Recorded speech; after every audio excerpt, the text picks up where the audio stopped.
Meni chaqirganmi deysiz? Mulla do'st. Keling, qani.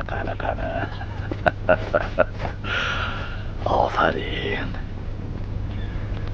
Quling o'rgilsin, bir xush xabar aytmoqchiman sizga. Yo'q. Biz sizni uylantirmoqchimiz. Ya. Boshingizga egamni rahmat yog'ilsin. Buni qarang. Xizmatingizga kelganimga hali 30 yil bo'lmabdi-yu uylantiraman deysiz. Ming rahmat. Shohimardon pirga sig'inganman. Qo'limdan yetaklab chimilda qolib kiring deb kechalari nola qilganman. Shakkokligimni kechirsizlar taqsirim. Kelin boshini kimliklaringiz bilsam bo'ladimi?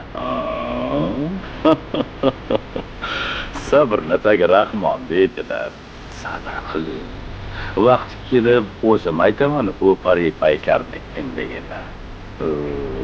Lekin buning uchun avvalambor sizni bir shartingizni bajarishim kerak.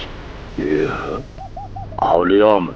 Mulla do'st. Endi shunchalik sizni dono so'zlaringizni eshitaverib, sizni avliyoligingizdan biz xizmatkorlaringizga jichchakin yuqordan. To'g'ri gap aytdingiz. Gap bunday, mulla do'st. Ana bu maysarani qidirib toping-da, men oldimga olib keling. Qanigi iqtisodlik rahmatli madhozini singlisi bor-ku. Lekin bu sirni hech kim bilmasligi kerak. Nazarimda siz gapingiz donoligimizdan jichchayam yiqmaganga o'xshaydi, nodon. Lekin bizni hech kimdan sirimiz yo'q. Nimaiki ish qilmaylik, shariatga binoan qilamiz. Gapingiz to'g'ri hozircha. Shu bir narsaga hayronman. Xo'sh, sizlar nima ish qilsalaring qonunga to'g'ri kelaveradi-ya? Nimadandir ko'nglingiz to'lmadimi, mulla do'st? Yo'q, unaqa demasizlar.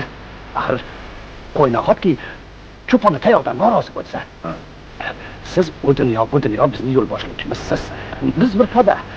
Siz yo'l boshlovchi qari takasiz. Nima deding? Nobakor? Yo'q. Xafa bo'lmasizlar, taqsir nima xafa bo'lasiz? Axir taka podani boshlayveradi. Takayam, qariyam dono bo'ladi. So'zni boshqa og'zingga olma. Sizni qari taka deyapman. Boshqa og'zingga olma dedim. Sizning so'zlaringiz men uchun qonun. Bundan buyon sizni qari taka yo'qol ko'zimdan. Yarangoyoq. Qo'yingni o'chir. Yo'qol dedim.